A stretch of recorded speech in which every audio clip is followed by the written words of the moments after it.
Hello, Warriors. Let's have a great week. We have a full week of trading. Let's pick our spots, probe and protect. How's everyone doing today? So, I'd like to start off with the WTI anatomy of an ambush.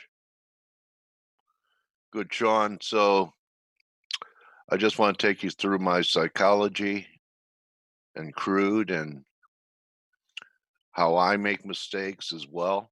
So, I was very patient all the way through this, thinking that we could get a test of 61.8, thought I missed it here, and then here we were. So I had been waiting for this number for at least a few weeks. And then once it got up there, I'm going, well, maybe there's a one more jiggle up to this channel line. And, do I want to be short from 58.5 if it has potential to go to 60? And then we closed here before Thanksgiving. And on Friday, when no one was looking, $3 break in crude. Okay, so here's the lesson. And sometimes you have to learn the same lessons over and over, even years later. And this is it. If you've done your work and you have diagnosed an area, a technical area where you want to put a trade on, and it gets there, put a piece on. So I could have put a piece on, risking the trend line here. But you know what? I want it to be perfect. I wanted it to be the correct 1 hour candle or 4 hour candle. And wasn't willing to sell it at a number I've been waiting for a month because it's all in our heads. I started to doubt my number because it didn't get rejected forcefully right away. But the number was a great number. And I actually know people that took this trade up here. Okay. So, what the lesson is, if you've done your work and you've been waiting for a spot, when it gets to that spot, you don't have to go all in, but you should do something, or why do the work?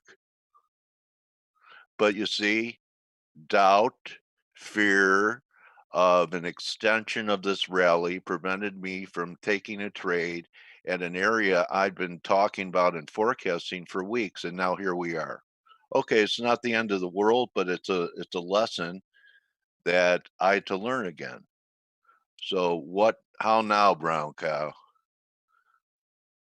I think the highs are in, and now you sell a reflex rally sometimes. This may have been it, but to me, this whole thing measures eventually down to 52 at least, down in here, 53, 52. And in fact, that's what Rocky Horner was talking about. And then also remember that Shy Girl talked about, well, she too thought we could go up to this trend line. This was the line she had me draw during her interview. But she also said that crude would be under pressure in December. Okay, so it happened one day before December because all the producers don't want to be taxed on their inventory and they push it out. So, was that instructional for you guys? Have you ever done that before? You have a plan, and then the market's at where you were planning to do something, and then you second guess yourself about that? Well, don't do that anymore. So the worst case scenario is I was wrong, right? Or I was early. And this is opportunity loss to me. It doesn't show up in your account, but it's something that you have to take into account. Otherwise, you're wasting your time doing this. Okay, so I feel like I wasted my time monitoring this all the way here, got to my level, and I did nothing. Okay, so I just wanted to talk about it. Hi, Monica. So I know if I do it, and I have done it, that a lot of people do this. So why not write it down when it gets to my area, sell at least or buy at least a partial position at a spot that you had analyzed for quite some time before it manifested.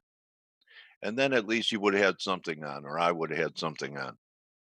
Okay, so something else that happened Friday when no one's looking was this little reversal in euro, and they flushed out all the stops. Looks like a three driver to me, one, two, three, and looks like we're going to come out of here in the euro. Probably have stops right here under 97, still tight, and 1080 and maybe higher. Okay, so euro looks okay. In fact, I like EG. I thought we could get one more break in EG. Still could happen. I think Steve was talking about, I don't know, 84.80 or so, which is kind of where this wedge is coming in. And, I keep coming back to this weekly on Euro Pound, and I keep seeing how it peaked, which I caught, but it's very unusual. If the why do I think there's potential for even down the road a higher high in EG? Anyone know? Out of hundreds of you here today, because of this reading, almost 80 up here. So this was unusual for a market to peak and be this deep after a confirmed high. All right, so looking at that, looking at the yen, right against the 200-day up here. We're starting to get some nice divergence on the 4-hour up here. This moving average comes in around 980. A lot of people, in fact, I saw some tweets about this being a major breakout here at this 8.5 level. It's my contention we peak between here and 110. And what's behind that is, in fact, the relationship between the yen and yields divorced itself last week because the bonds had a good week and so did the yen. So it's normally the other US dollar yen went up while these were going up. It's usually the other way around. And still continue to keep an eye on this. This is your trade war currency. And I think there's going to be a problem with risk on should we get here. And I think that eventually we will. The only thing that would change it is 695. So, we've been holding this breakout for 1, 2, 3 weeks.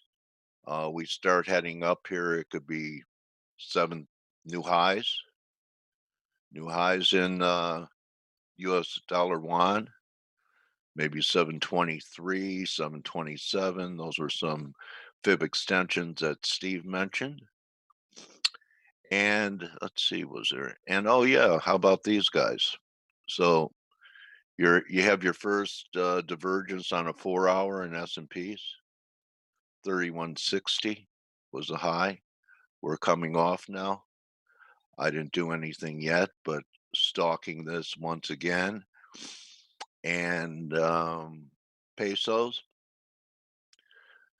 since 1924, it's been acting okay. And I remember talking about it in here.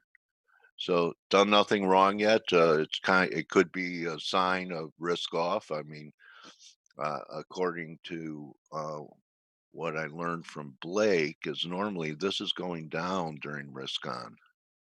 So we've had quite a few weeks with it not making new lows, and you look at the weekly chart, and it held where it had to hold on the peso above all the moving averages right now. Looks destined to higher prices to me, guys. So any questions on any of the markets that I've looked at before I pass it over to Blake? Okay, great. Yeah, everyone understands everything. I'm a great communicator, aren't I? Hi, Blake. How are you, buddy? Good morning, Dale. You have a good weekend, man? I had a great long weekend. It was a nice Thanksgiving. How was your Thanksgiving? Oh, good. Fine. I, watch a lot of football, and a neighbor brought me over a whole Thanksgiving meal.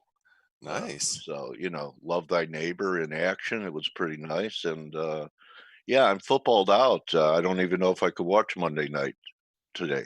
It's too much. Too much. Fried, man. But I'll tell you, the best game of the year was that Auburn, Alabama, playing with 2 backup freshman quarterbacks, and I've never seen a game go back and forth like that in a long time. Oh, that's Yeah. awesome. My son had believe it or not, a soccer tournament this weekend, which consumed my entire Saturday and some of my Sunday morning. So I didn't get to watch any football on Saturday. But Did you tell him not to live in woulda, coulda, should've land? yeah, I was Is telling that look, the same son? yep. And Okay. I was unfortunately, thinking about that, Blake. That's really gonna serve him later. well, Really is. He's fortunate to, have a father to guide him on things like that. Some kids don't. So yeah. that's gonna help him out later in life when he's looking, "Oh, if I only would've, could've, should." He'll be telling his kids, "Hey, don't live in would, could've, should've land," Right. you know? Okay, so I know what you're gonna be talking about now is um how low euro volatility is when you Well, look at euro this chart. volatility, euro volatility is not just, not just the euro specifically. It's more of a volatility chart just in general, but it's a good representation of how tame volatility in the FX market is. Yeah. And what I wanted to point out here is, it takes a nice long weekend to you know um do Reflect? reflection. Yeah, Yeah. yeah, reflection. And for me, I was looking at like my P&L over the last several years, trading for the firm, and looking at volatility. And I would say there's a direct correlation for me, regarding my trading, um P&L versus volatility. If you notice, like 2015, give you an example here. 2015, a lot of volatility in the euro, right? Yeah. It gives us as traders a lot of opportunities to buy and sell. You are you can be on the wrong side and still finesse the market to a point where you can work yourself out of bad positions, and you have opportunities to make money too. Same with like 2016, similar type of situation, right? Yep. 2017, still a lot of volatility, even though the volatility started to drop, but still a lot of up and down action. Now you'll notice the last 2 years, you know Nothing. very low volatility, very low volatility. And if you have, as a trader, you've sat there and you're like, man, I've found it very difficult the last couple of years to trade the markets. I don't think that's uncommon. I think it's very common. And this is where, you have to, um, you know, this is where you have to say, this is where the strong survive. This is how the strong survive the markets, is the ones that can stick around through these periods of low volatility. Because when volatility picks up, you want to be in front of your computer. You want to be able to take advantage of the market. You want to be able to take advantage of the back and forth the market will give you. And right now, especially the last 2 years, it has been extremely difficult.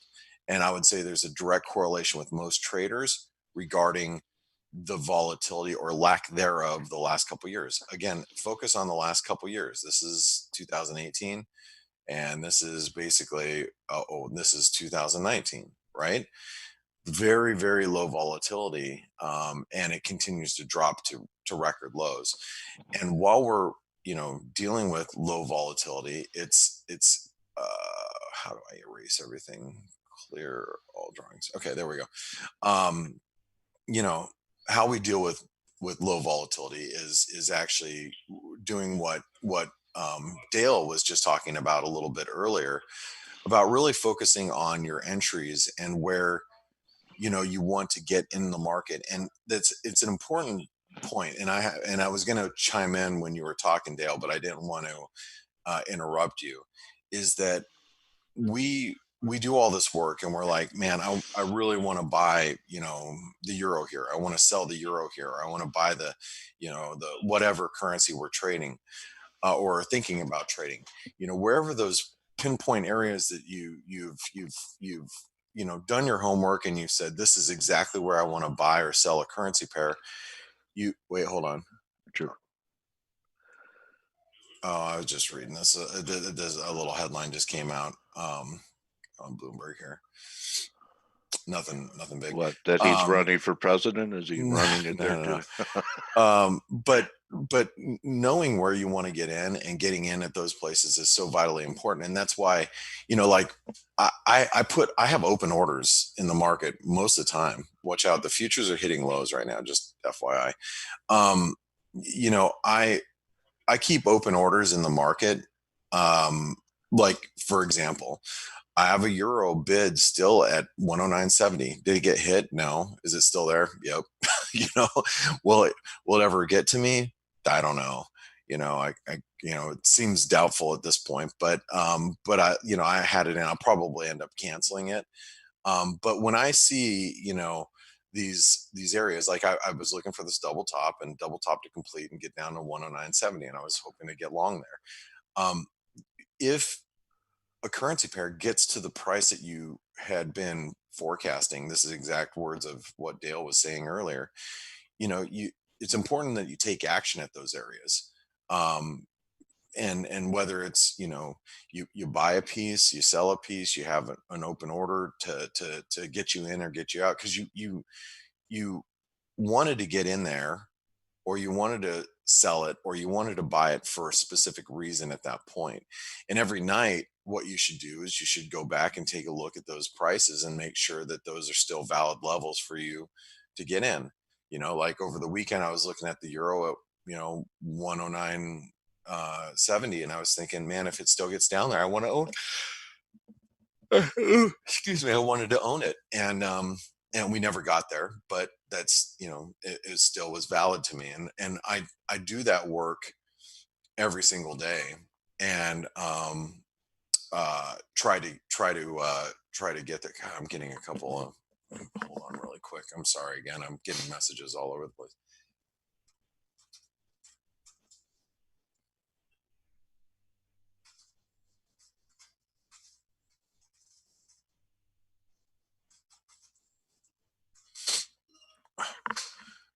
Okay, sorry about that. I've had, ironically, people have been chiming in to talk to me this morning on Bloomberg, so it's kind of weird.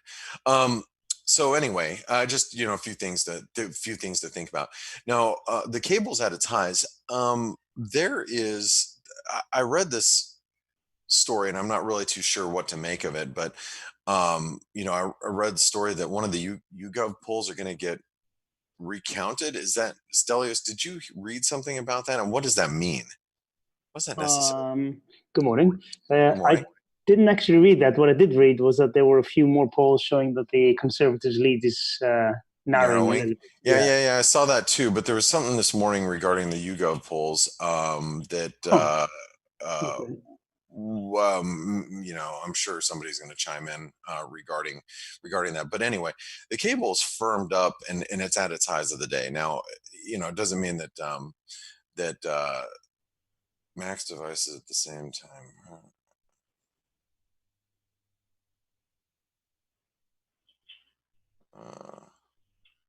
I don't know what happened there.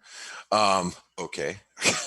So anyway, we're nearing our highs of the session, and I think this is something that I wanted to bring up, or I brought up over the weekend.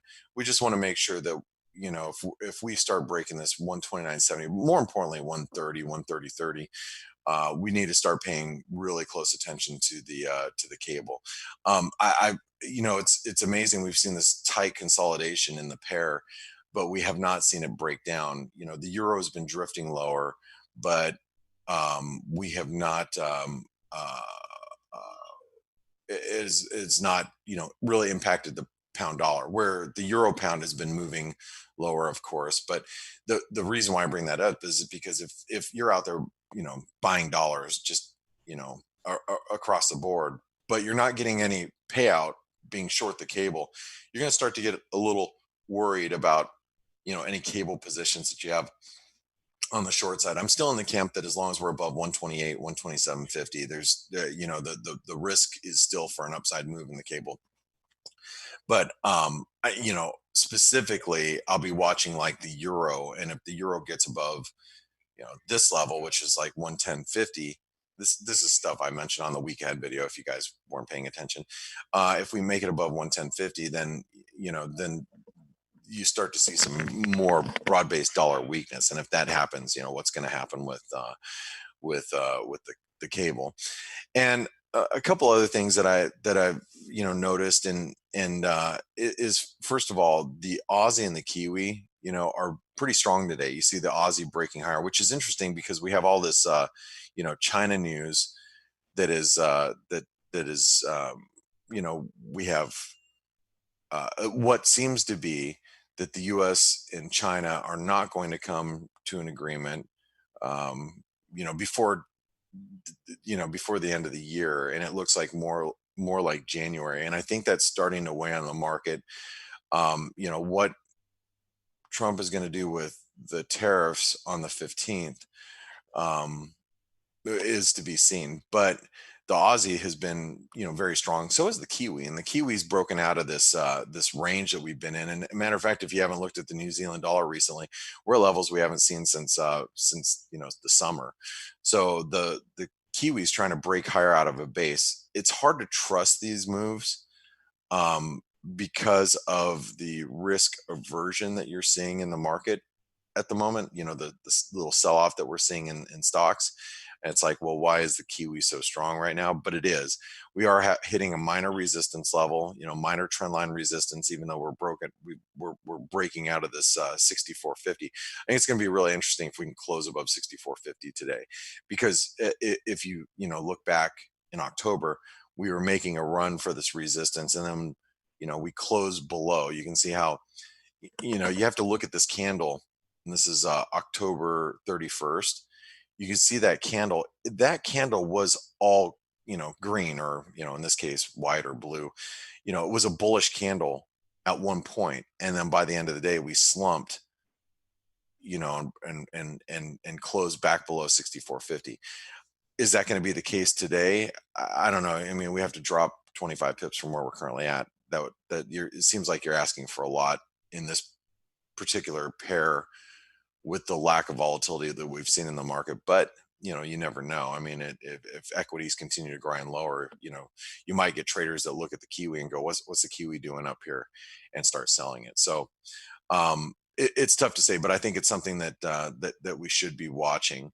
Another thing that's kind of signaling that the market's a little nervous here is the dollar Canadian.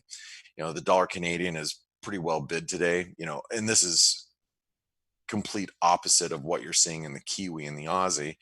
Is you're seeing the dollar Canadian actually stronger, but the dollar Canadian stronger like it is in my opinion, an early signal of some risk aversion. So when you see the dollar Canadian bid up the way it is, you gotta be a little careful. Dollar Mexican peso also, Dale mentioned this a little bit earlier, but it is stronger this morning. Restoring tariffs on steel, shipped from Brazil and Argentina. You can see that headline that came out earlier this morning. It's weighing on some of the emerging market currencies, and you're seeing the dollar Mexican peso actually firm up. And that's when the stock market actually started to show some weakness, is when that headline came out in Bloomberg earlier this morning. I'm talking about 2.5 hours ago. So watch the dollar Mexican peso. It's been grinding its way up, and as Dale mentioned, and this is something that I talk about often, is that in a period of risk on, you tend to see a weaker US dollar Mexican peso. Why the dollar Mexican peso has been as strong as it's been the last couple of weeks has been more of a head scratcher. but also leads me to believe that if there is a period of risk aversion, if we do see stocks come under pressure, the dollar Mexican peso is at risk of, challenging 20 and possibly even moving higher than that. So I think, keeping an eye on the dollar Mexican peso as it diverges away from, from risk appetite right now, general risk appetite that we've seen in recent um, weeks, is something to keep an eye on, because if this thing starts rallying aggressively, then that's a signal that stocks are probably going to be under some pressure. Something that I'm obviously paying pretty close attention to right now. And then last but not least, I'm going to pass it over to Stelios and Steve. Is the U.S. dollar Japanese yen. The U.S. dollar Japanese yen is nearing its highs of the session, or it was near its highs of the session, near 127% extension. We had a little bit of a minor trend line up here. I thought we could make it up to 109.80, but it's trading near its lows of the session right now because the market is signaling some risk off. So keep an eye on the dollar yen. I think if the dollar yen drops back below like 109.30, 109.35, it's gonna be a little rocky for equities. So it's just, again, it's something that I think we should be a little cognizant of. I was trying to trade the dollar yen on the short side last week unsuccessfully, and I'm not touching it right now, but it doesn't mean that I don't watch it closely. And I think it's something that we need to continue to monitor. Steve, Stelios, good morning, gentlemen. Good morning, Blake. Good morning. Good morning. How are you guys doing? Good. How have you been? Good. I am just monitoring the markets. Markets look a little heavy today. What do you make of that? Yeah, I mean, go on, and I'll go ahead, Celio. I was going to say that we saw the reaction by the Chinese on the U.S. bill for the which supported the pro-democrats in Hong Kong. So there was a reaction to that, but they had nothing to do with trade. So they talked about, if I recall, they put some sanctions on some human rights organizations and something about Navy ships. So basically nothing on trade. So that I would have thought would have been positive. But in the last, say, half hour, stocks are turning a little bit lower. I don't see any particular movement, particular reason for that move. I don't know what you think, Steve, but initially I thought that the response by the Chinese was not a bad thing for stocks anyway. Yeah, I agree with you. But if logic was driving the market, we would have a totally different market to talk about. Yeah. Yeah. All right. Well. I think one of the things that we should be, this is the S&P, and Dale said it a little earlier, which is pretty accurate. That intraday we're seeing, a divergent relative strength as we made new highs in futures. You can see the high in futures here, and then the relative strength did not hit highs. That's something to pay a little attention to. I think this daily candle is going to be kind of important, because if we made a false breakout to the upside overnight and then we close on its lows, which there's so much time left in today, so if we close on its lows, then that's going to be a risk for equities. So something to pay attention to going into this week. But it's a big week with data. We have non-farm payroll, Canadian jobs data later this week. So, something that I think will be potentially a market mover. But I'm going to pass it over to you guys. But before I do that, let me mention that we do have our Cyber Monday sale. It is buy 1 month, get 1 month free. Do not let this pass you up. If you have been sitting on the sidelines and you're like, I've been wanting to use Forex analytics, but just haven't had the chance, or was just kind of waiting for the right time, this is a great time, because now you get 50% off and you can try it out for the remainder of the year, and going into the beginning of next year, which arguably are going to be probably some of the best months to trade, especially the last 12 months. But December and January, you're probably going to see a lot of volatility. So this is a great opportunity for you guys to really, judge Forex Analytics, see how you like the platform, see how you like the chat room, you like interacting with our community. So take advantage of the offer. Don't forget, it is for today, available until December 4th, which is just 2 days from now. So so jump on board when you can. All right, I'm going to pass it over to you guys. Thank you, Blake. Have a great one, and we'll talk to you guys tomorrow morning. Thank you. See you tomorrow, mate. Bye-bye. So we How have. are you doing, Mr. Spock? Which one is Mr. Spock? Is that Steve? Yeah, you know, everything. Oh, logical. It's logical. Yeah. You're not being logical. You're Captain Kirk. He can also do the Vulcan grip. I know it. Yeah, really? I can. Wow. You can? How about a mind meld? It'll be scary if you ever put your head on my hand and you figure out what you start to see what's in my mind. Go ahead. All right. I hope nothing too kinky. Yeah. Oh, well, see there. I knew you'd go there. All right. No, you'd be bored. Go ahead. We have Gregor coming in like 5 minutes or so. So a couple of things. US market PMI final, right? Sorry. US market manufacturing PMI final. Where is that? Upcoming events. Oh, upcoming. Yeah. Okay. Yes. Yeah. I don't see anything else in the. Yes. Sorry, I didn't. I thought you meant something that happened already. I mean, we had some PMIs today from Europe, and they were all pretty good. A couple of things I want to mention. One, which not too many people are talking about, is that the German coalition right now is the CDU, which is Merkel's party, and CDU, and also the SPD, and they elected new leaders, which have been quite critical of the government. So this is creating a little bit of a tension in Germany. But Angela Merkel, obviously, we know, is outgoing, and she did say that there's not going to be any renegotiation of the terms of their alliance, etc. But just something that's just bringing a little bit more instability, let's say. But obviously nothing major. We talked about China before. The UK election polls there, remember, we're 10 days away from elections, and the lead of the Conservatives is narrowing a little bit. There was one poll which had it at 6 percentage points, but there are others which have it at like 12, 13. So I think around 10 is probably the current gap, but 10 days is a long time. So that thing might move, and imagine what's going to happen to the markets if that goes to low single digits. It's going to be, the pound is definitely going to be volatile going into it.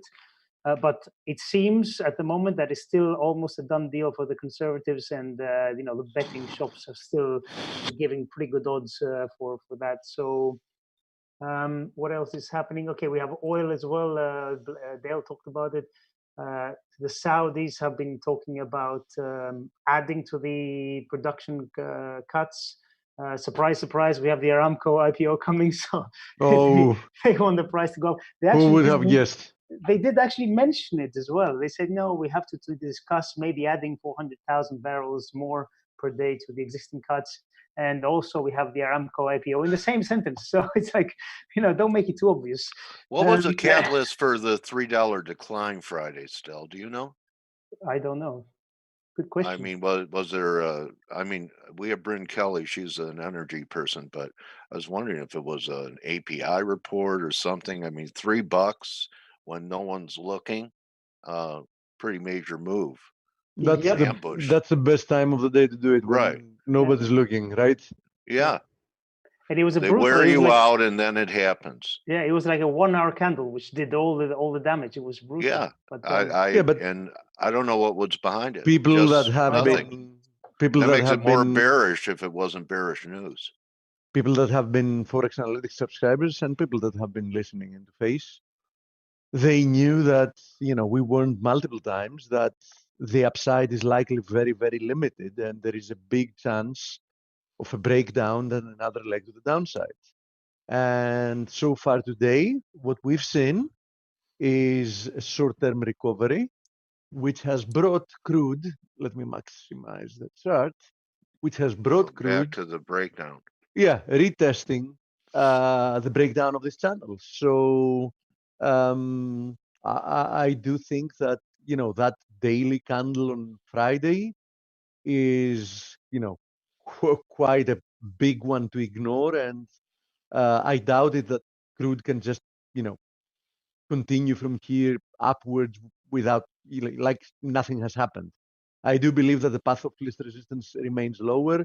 We did find support in this vicinity, which is a support area, but I think that sooner rather than later, we're going to breach through this 54.50, in which case I think that there is no real support until we get back down to 51 roughly. It's one of the larger candles with one of the smallest volume bars. So if it didn't take much to make it happen.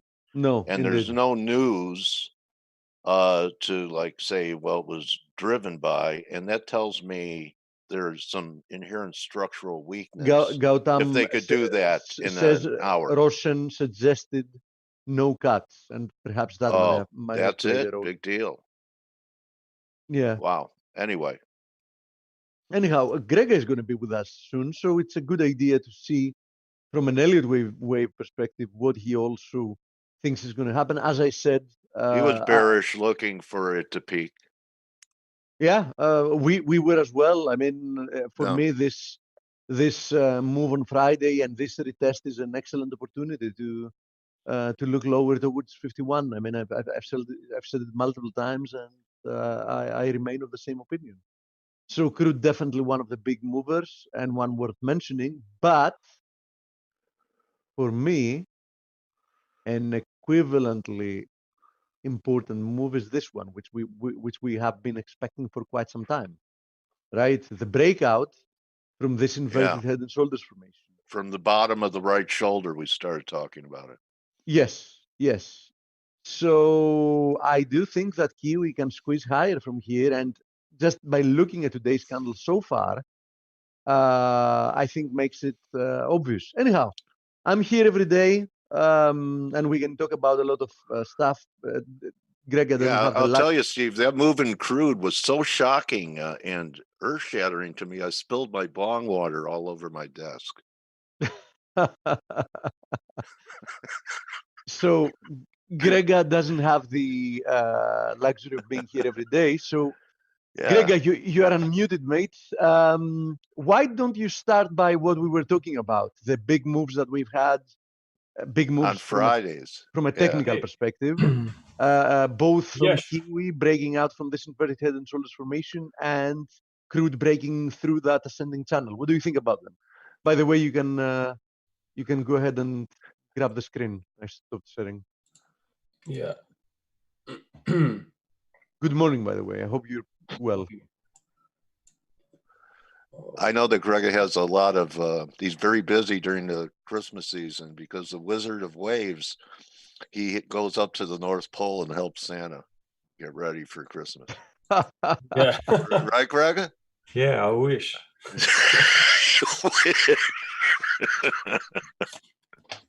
Yeah. It's very busy December, like always. Yeah, you take your sled up there. Don't let Steve drive your sled. Yeah, it's going to be a fast drive. Okay, all right, so here we go.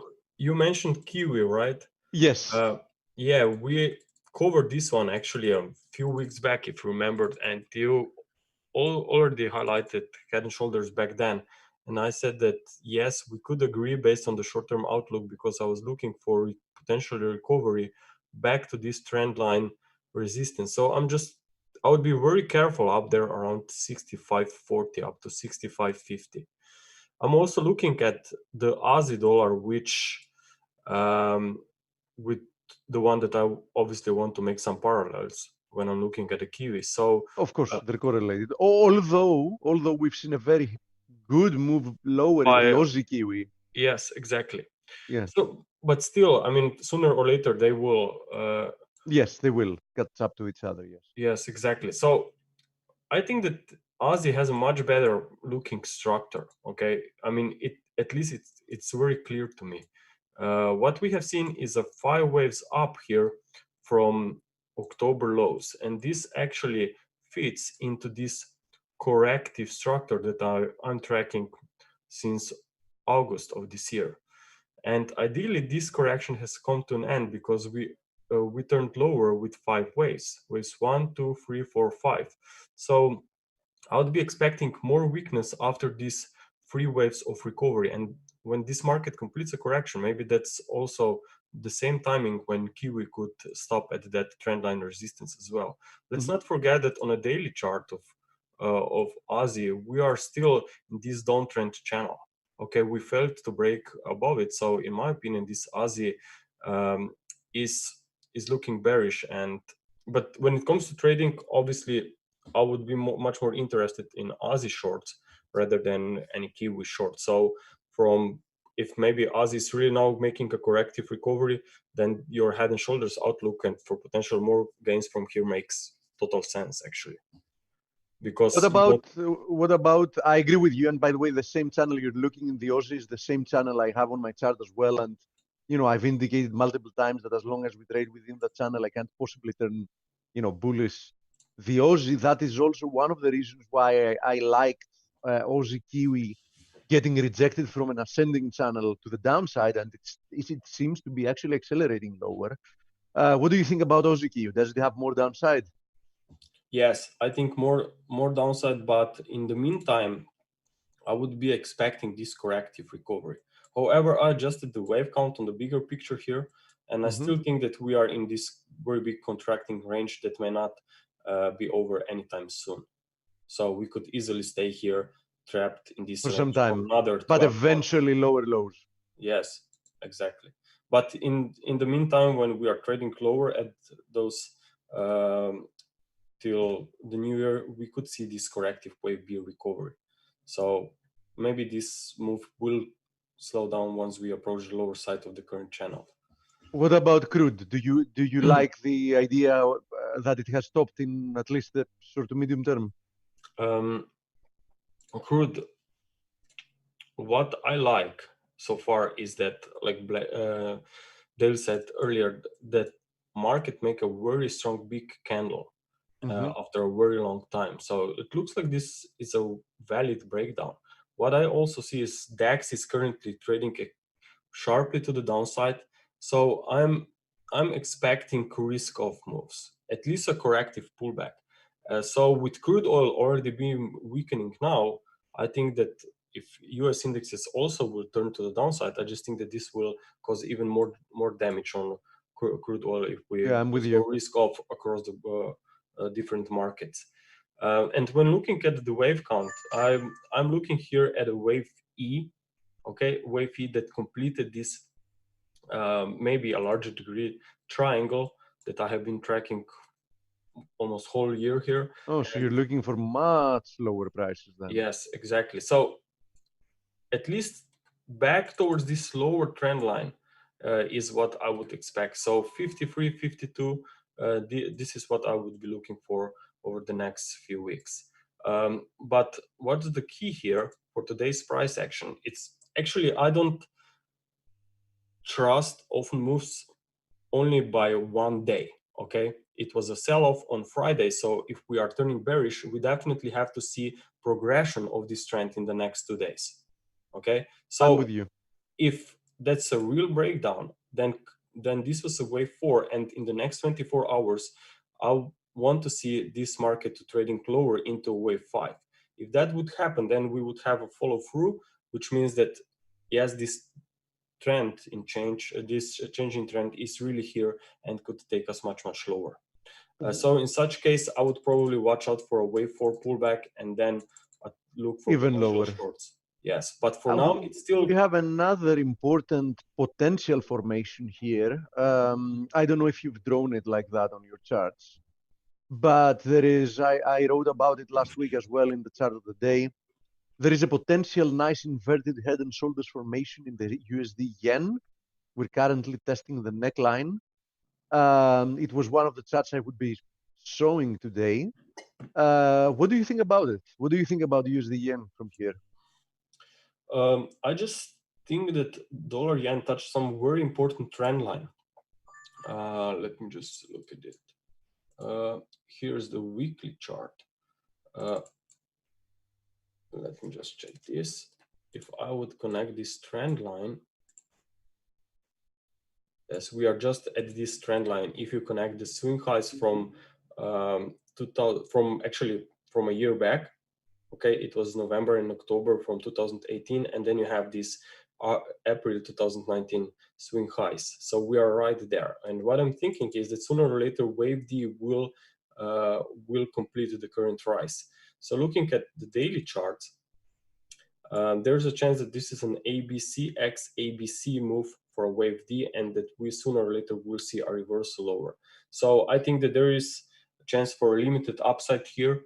And if dollar index is really going to see more weakness, which I think it's very valid from these current resistance levels, I will cover it in a second, then obviously dollar yen could also come under pressure. And as I said, I'm expecting risk off. Also, I think it's very important to remind ourselves about this 10-year US notes. Still, we are in uptrend here. Okay, we came down from the highs in 3 waves. We bounced from these lower support levels, and looks like that right now it's a very key level for the 10-year US notes based on the short-term picture. What I see here is a 5-wave recovery. Everyone who is familiar with the Elliott wave theory will know that this is a very important reversal point, especially when you have a 3-wave drop from the previous highs. So now on the intraday charts, with today's sell-off, and when actually S&P 500 and even DAX at the start of the session moved all to the upside, I think that now it's a very key timing for potential trending change. DAX is already coming down, and yeah, DAX minus 0.75% already. Yes, and I see much more weakness possible for DAX, and this could obviously maybe also impact US indexes. But the key is here. If we see a bounce in the next 24 hours, then I really think that there will be much more potential available here for the 10-year US notes, and I would not be surprised if dollar yen would actually come much, much lower. And since we are talking about yen, let me take a look on ASEAN as well. Now, in this risk-off sentiment, yeah, it's one of the charts I've been monitoring very, very closely because of that exact trend line that you're looking at there. It's been toying around. Actually, you know, Gregor, the way I have drawn Aussie yen, which is also a valid interpretation, is like an ascending wedge. So, for example, if instead of looking at it as a channel, you connect 1A with C, it's like a wedge, right? So I have that. Yes. Yeah, exactly. So that's how I'm looking at it. So actually, what I wanted to point out here is that pound yen, for example, is very strong, right? And if we are going to see risk off, because pound yen is at the highest risk off, then I will not be looking to short pound yen. I will look at the ASEAN because it's much weaker. ASEAN is already showing bearish structure now without stocks turning down yet. But if we're really going to see a reversal, then I think that ASEAN can see a very big hit here to the downside. From an Elliott wave perspective, what is very important here, that we have a triangle in the middle of this recovery. Okay, and we know that this cannot be then wave 2. So it's a wave B.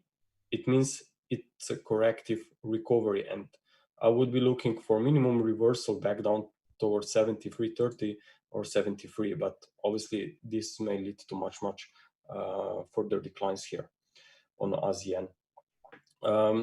Also, I'm will probably be looking for gold to find some support, but the short-term structure is not very clear. I'm not sure if wave 4 has finished here at 1445, or are we going to see another dip here and then? Yeah, I have the same question in my mind as well. I've been saying it here on the webinar. I mean, I said that it's likely to see another move towards 1430, but I'm definitely medium to long-term bullish. I mean, I don't know if we've bottomed or we have to go a little bit lower, but I think we're going a lot higher afterwards. Oh, yes. And actually, if the price action with the 10-year US notes is going perfectly. And why I'm considering potential bottom here is because, as I said, 10-year US notes are at very key potential support levels right now. And if the 10-year will shot up, then obviously gold may immediately attract more buyers as well. So we may not see even 1445. But from a clear Elliott wave perspective, and based on this activity that I see, I would not be surprised if this happened. Okay, and then maybe I will wait a new bounce in 5 waves on a smaller degree time frame, because at this stage, still I just cannot say and be completely sure that wave 4 has bottomed. But what is important is that the whole decline from these highs is very choppy, overlapping, and to me it looks like a correction on the way up. It was just a healthy pose that takes longer to unfold with an uptrend that is. You mentioned before the dollar index. Yes. So I'm really curious to see what you're looking for there. We had a nice potential double top roughly at 98.50, and a very nice outside shooting star on Friday. So we closed the week definitely on a negative note. Do you think the correction is over? That's it?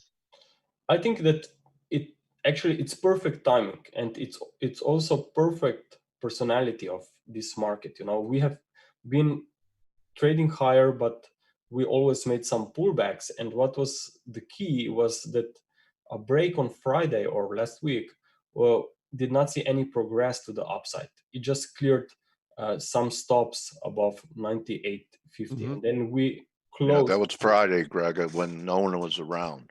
Yes, and then we actually closed bearish on Friday. So in my opinion, this could lead to more weakness here. You know what is a telltale signal for me, and I was mentioning it here on the webinar. I don't know if you frequently cover it. We have like a big ascending wedge, which we've broken down from in USD SEC.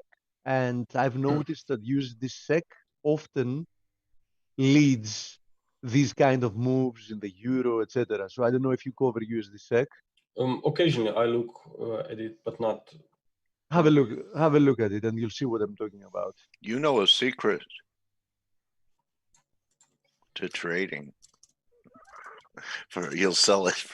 Oh, you gave it away. Oh, okay. Go to a daily. Okay, now you can already see the trend line resistance. Yep, that's it. Okay, yep, now you see it. Yes. So actually this one, we're trying to say that this one can be showing us already a direction that dollar index will face. Yes. Because it's very weak actually, yes. And from an Elliott wave perspective, I would say even this is wave A, wave B, you would probably be looking for a drop. Let me just, or a drop towards 9.3, I guess. Yeah. Because that's the quality. So obviously I'm with you here. Also, what I like about the euro dollar is that this really appears to be a very important level. We not only we spiked twice down to this level, around the 61.8%, and now it is the 61. Yes. It is so the 61. I think it's a very nice structure that could take us higher here. We are already progressing to the upside, and if this current rise will unfold in 5 waves, then we know that.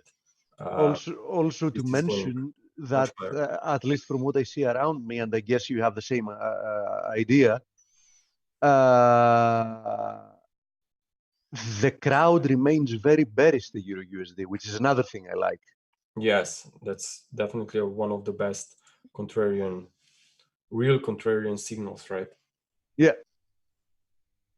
Yes, I absolutely agree here. So when looking at the euro, what would my minimum upward projection is here around 1.1250, because even if that would be only a recovery in 3 waves as part of a downtrend that is still in progress, I would be looking for this level to be retested. So ideally, this whole corrective decline will be fully retraced that we have been tracking for what, for 5-6 weeks now. Greg, I only disagree in one sense with that. I have a descending trend line that confluences with the 200 daily moving average, which confluences with the little double top we had up there, all of them passing from 111.80. So personally, I believe that once the pair squeezes through 111.80, I think it's going to extend much higher than people believe. So I think that 112.50 is probably a conservative target Exactly. if we manage to slash through 111.80. Yes, but of course, from an Elliott wave perspective, I would be looking maybe for a trace back into this area for fourth wave. How about US dollar yen, Greg? Is it completing? We covered that, Coach. Oh gosh, sorry. I must have walked away. Okay, forget it. I can take a look at DAX since it's moving. Just to give you the perspective, what might be happening on DAX here. We shouldn't get too bearish, which probably will happen when market or crowd will realize that market is trading aggressively to the downside. But when looking at the structure, this could only be upcoming wave C. And what I see here is that there was some gap here, okay? And this gap could be, once again, retested around 13,000. And obviously that's perfect wave C target when looking at this potential wave 4 retracement. The 38.2% is much lower, but if we are going to see this gap playing out an important role, then obviously 23.6 is the level where we could also see the first evidences of a support. So we may not get too bearish here, but at least short term, it looks like that wave C can be in the cards. Here I have this hourly chart where clearly a recovery from November 21st was much slower and more choppy compared to the previous sharp decline. So for me, this looks more like an impulse. This looks more like a correction. That's why I'm expecting wave C to drop below these wave A levels. So in the meantime, I think that the S&P 500 at least could make a short-term pullback from current highs. We have a friend here. I know we covered it, but he says, Greg, I see treasuries continuing to collapse and no reversal to the upside. Is such a formation possible from your analysis? In my opinion, Greg, instead of covering the treasuries again, why don't you open the 10-year yield chart, which is inversely correlated? Because I think this also shows nicely that this is potentially a very nice rebound in the yields that... Just a second. What's the ticker? In trading yes. US 10Y. US 10Y. Yeah. US 10Y. No, it's not correct. You add a Y there. Y.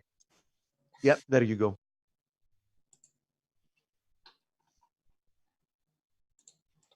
Actually, we have been looking with Dale. We have been looking for potential resistance around 2%. Yeah. Yes. That's a weekly chart, by the way. Probably we should go on the daily or something.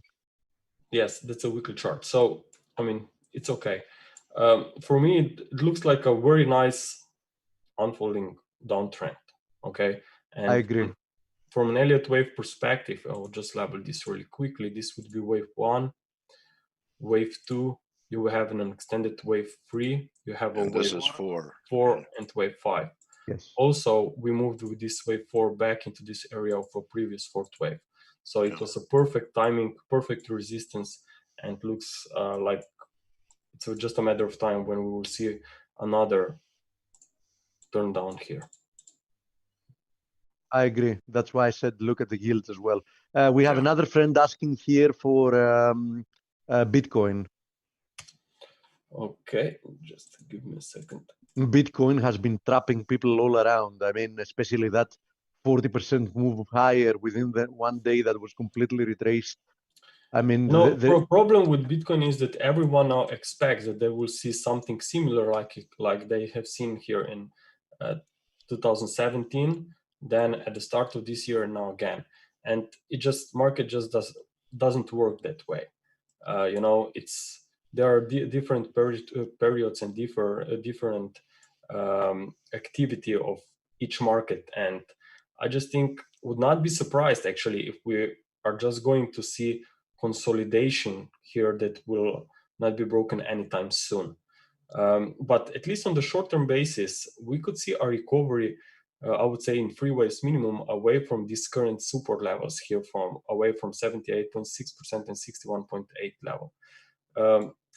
We came down with an overlapping price move against the previous 5-wave price. So from an elliott wave perspective, the ideal would be that we would see 5 waves to the upside. But the problem is that there are still too many optimism for this to happen. And if everyone expects that market will really rise, I'm concerned that maybe it's not the right timing. We have to see more pessimism here around Bitcoin in growth in general before this thing may actually see a real bounce. So it's actually the totally opposite game. I totally agree. Thank you, Grega. Oh, do we have we don't have any Yes. more time. We have a guest. Yes, we have a great guest. Okay. Thank you very much, Grega, then. Thank you. Thank you all for Thank you, Grega. Bye-bye, mate. Bye-bye. Okay. Who Thank do we you, have today, Steve. Coach? Bryn Kelly. Okay, nice. Okay, so Bryn, thank you. It was my bad. I didn't put the K in your handle on Twitter. So, okay. Thanks, Steve. I didn't promote her yet. And now that, I guess I have to take the screen, huh? Nobody has the screen at the moment. That's not a problem. Just find her and promote Oh, I her. heard participants. All right, I got it. No, oh, there she is, Bryn.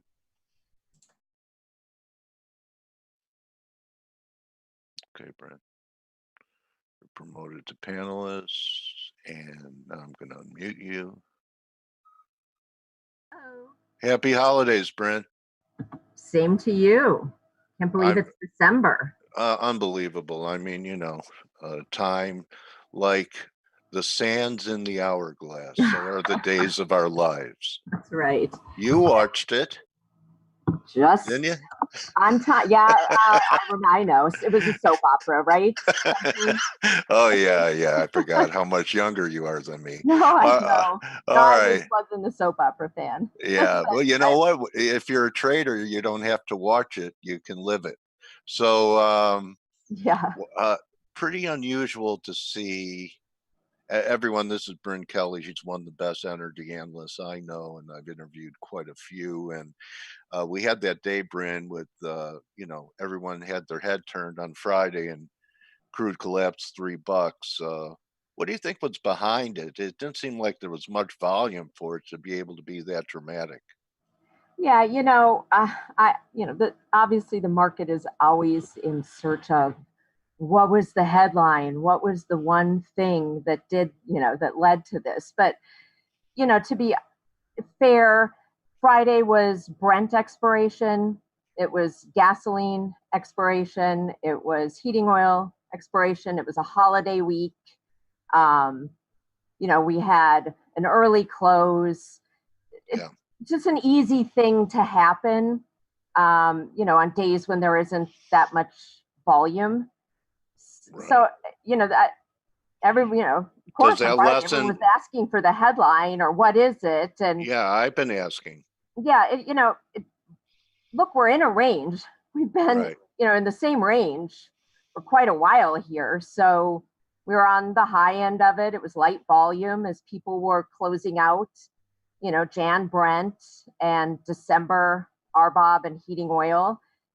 You just kind of see. So technical factors of liquidating instead of taking delivery on some contracts. And are you in the camp that there's usually pressure on energy products during December because the producers want to blow it out so they're not taxed on it?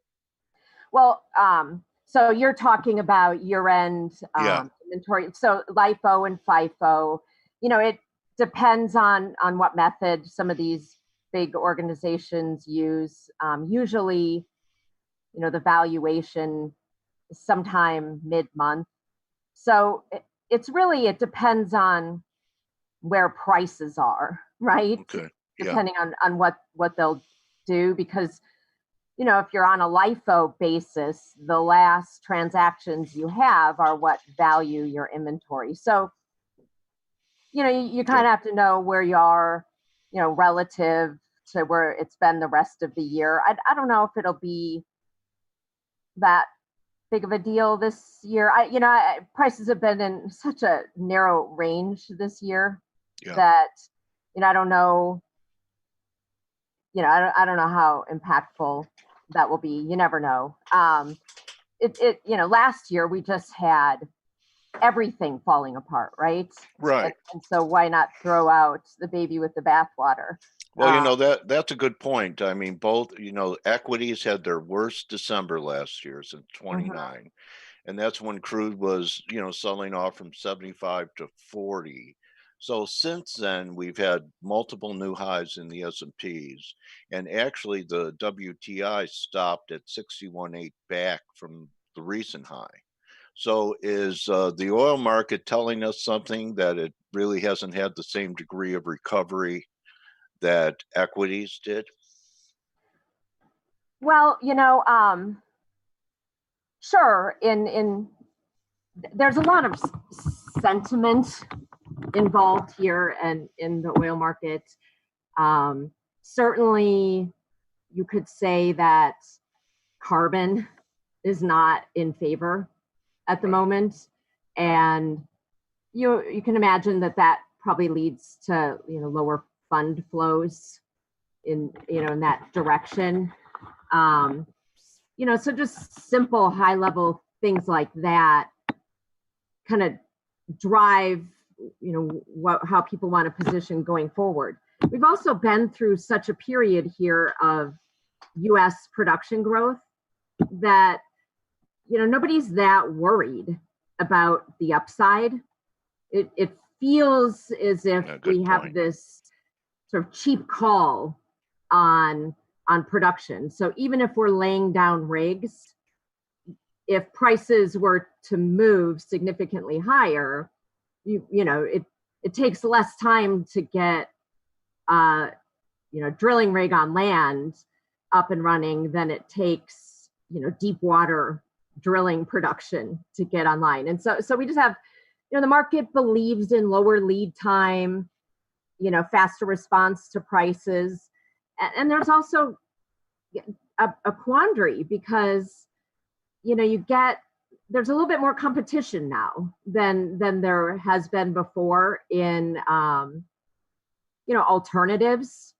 And I'm certainly not a electric vehicle proponent or anything like that, but now more than ever there are demand response efforts and alternatives. And so if you get oil prices too high, you sort of you open the door a little bigger for some of those, right? If they stay low, you can stay competitive.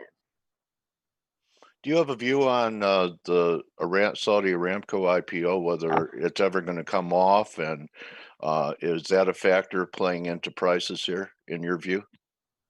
Well, I think I'm in the minority here. I don't really think it has any impact overall on prices. What I would say is, when you see a company that's IPOing, it's a late stage, we'll call it a late stage IPO, right? Yeah, I mean, it's been around for a while, right? Yeah, late stage. And we've seen how those have gone. And at some level, and everything that they've published about it, what I note is that they're looking to raise money to diversify out of oil. They're looking for bag holders. Well, they're just trying to raise capital so that they can upgrade their infrastructure. They can move away from being dependent on oil revenue. Right. And usually, if you see a company, come to market, you want to see that the proceeds they're raising are going to further the business that they're in, right? Interesting.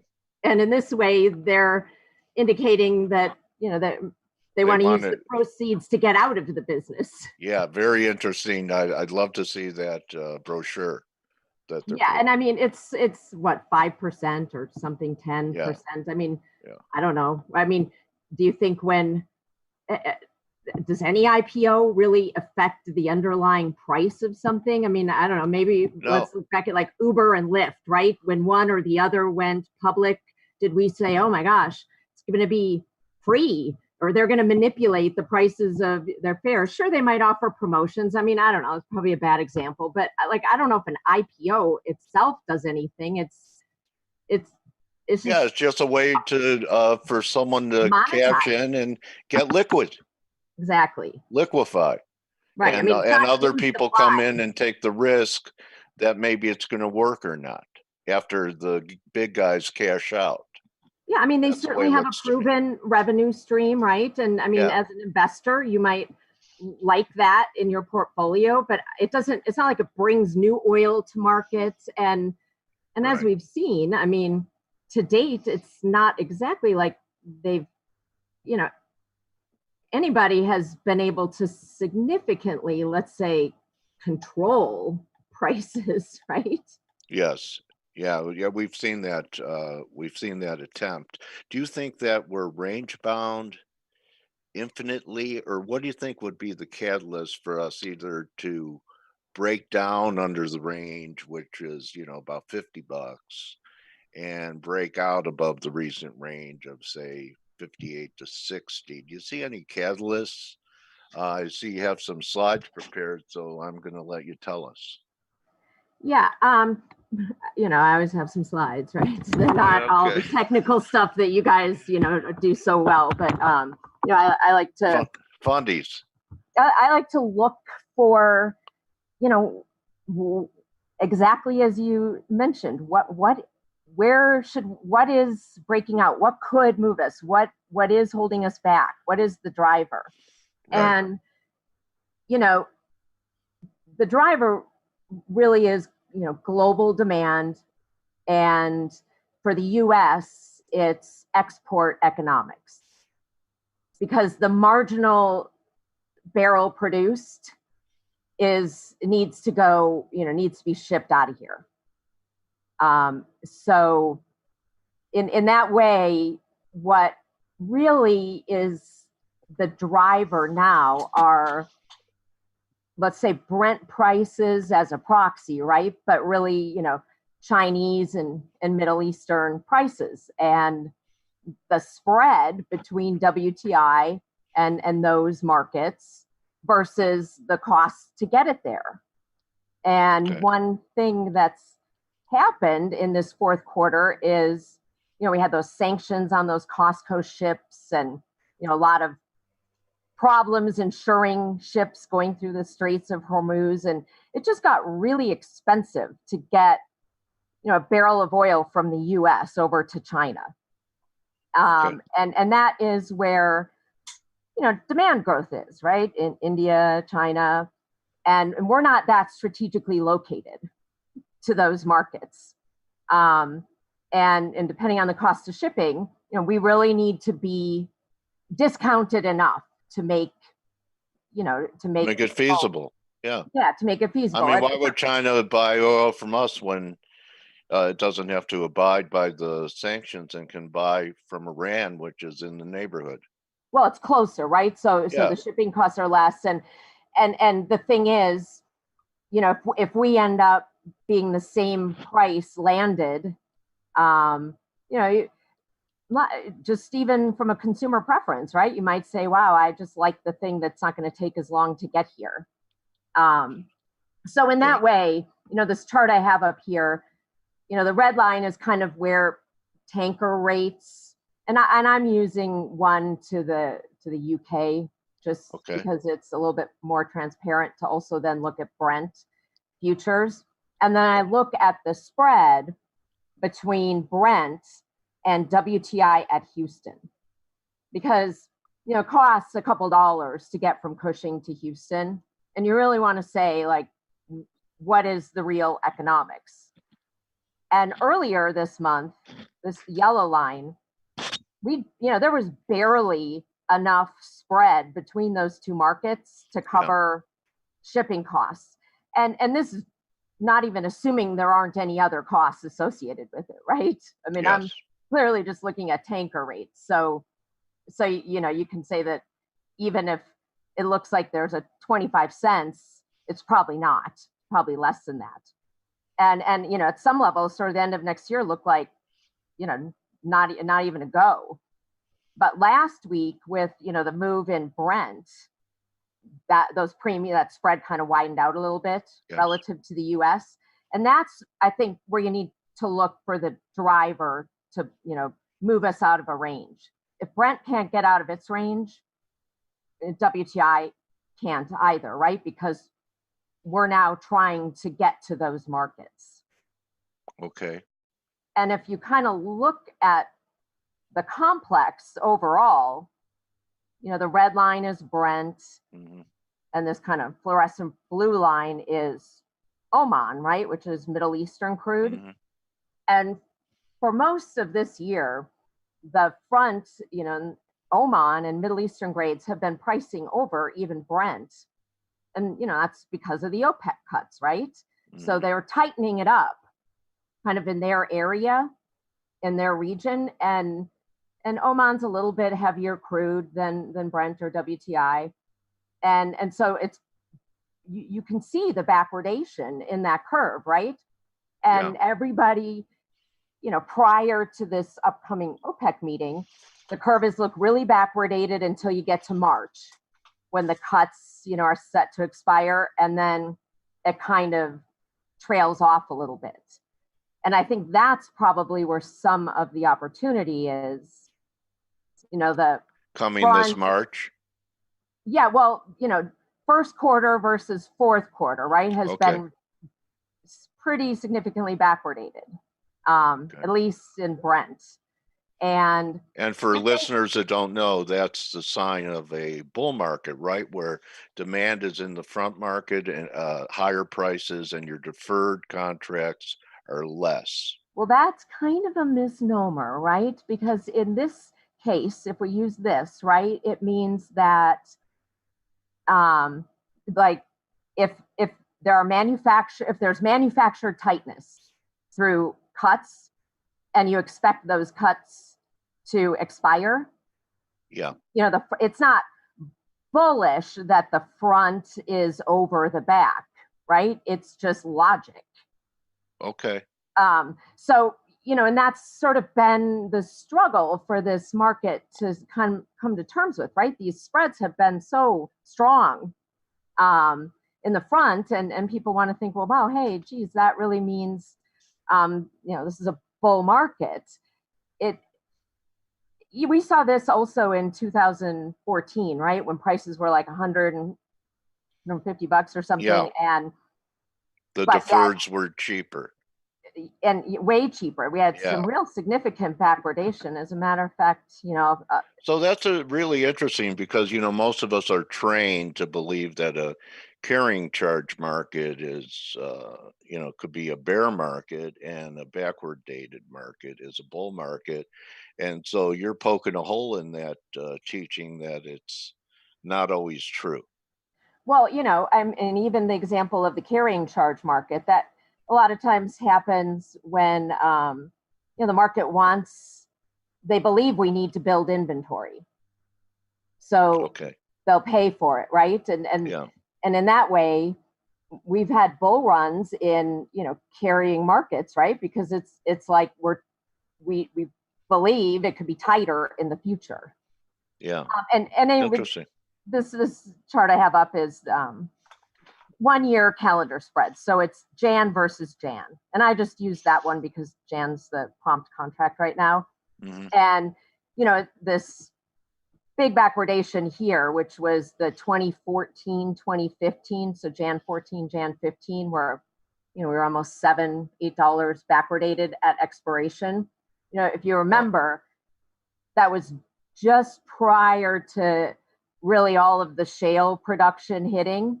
Right. And so it made sense that, the front of the That market. was 140 crude back then? Correct. Okay. And then all of a sudden we collapsed, right? Right, And yeah. sure enough, here, right, we see as soon as that happened, then the front dipped back. There've only been a handful of times over the last 10 or so years that the market's really sort of at expiration, right, on a 12-month basis, been in backwardation. Right.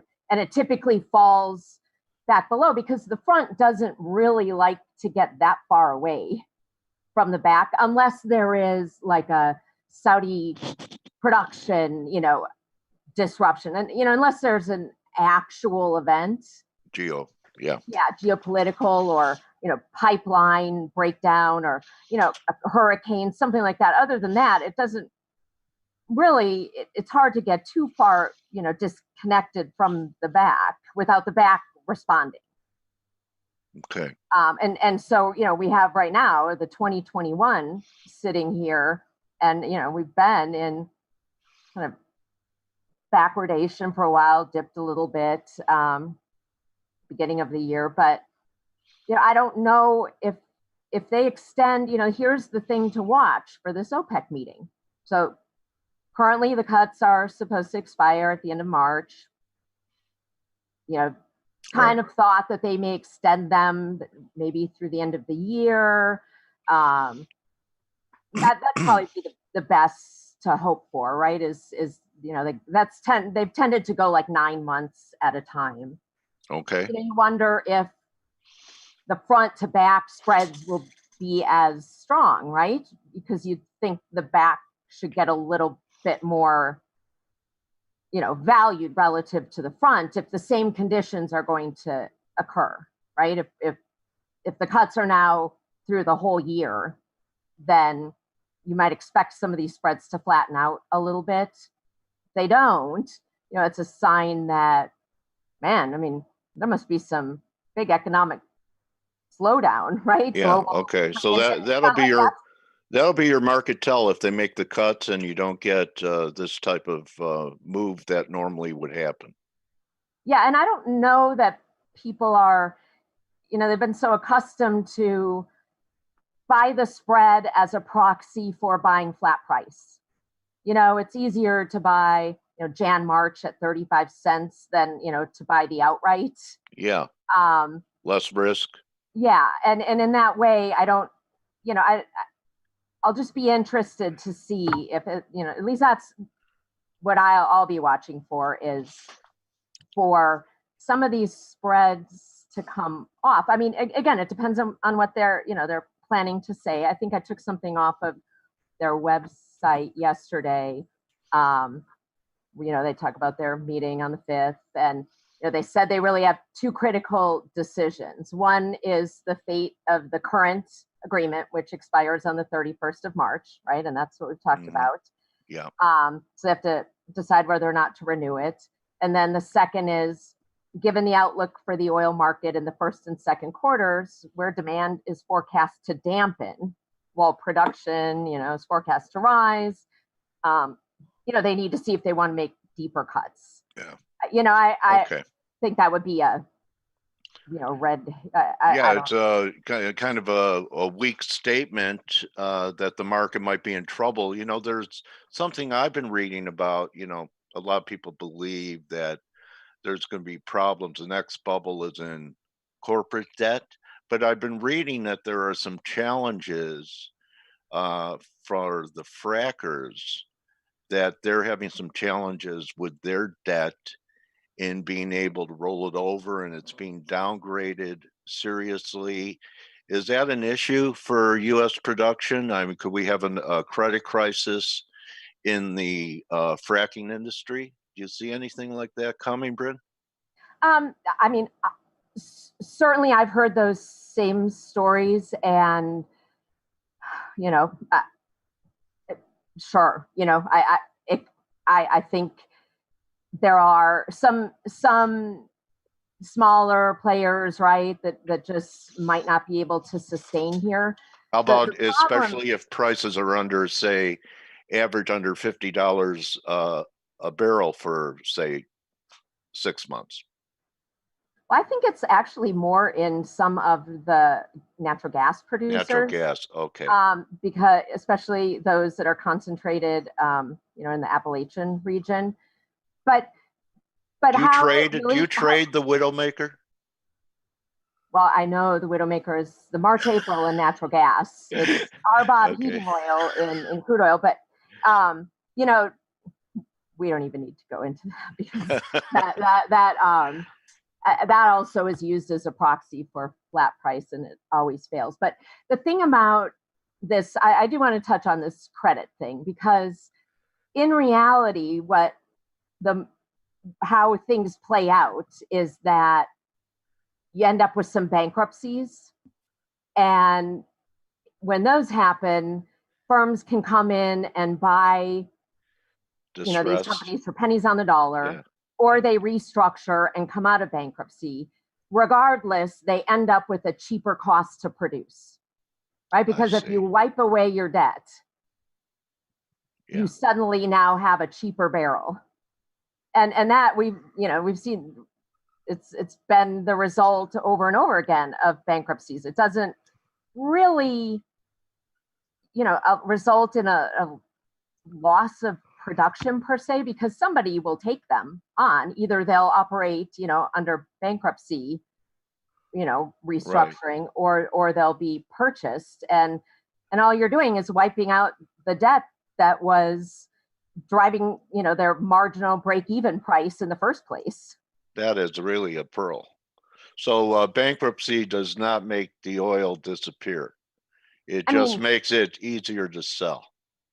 Yeah, it might make it not, you might, the oil is all still there, right? It's whether or not it's actively being produced. So you might bankruptcy, poof, and it doesn't disappear. No. So Bryn, really, I have a hard time being able to keep up with all the different things that you look at in energies, and that's why I consider you a great resource for people that just aren't directional traders. The way you look at spreads, and you look at carrying, and you look at things like the costs of transporting oil and how to take advantage of it. So for people that are oil bugs or energy advocates, and that's what they trade, why don't you show people where they could find you and get a hold of your research and use you as a intelligence gathering source for the inner workings of the energy industry? Yeah, so there's a few ways, and wow, thanks for being so complimentary, Dale. Yeah, it's like you guys look for signals on a chart.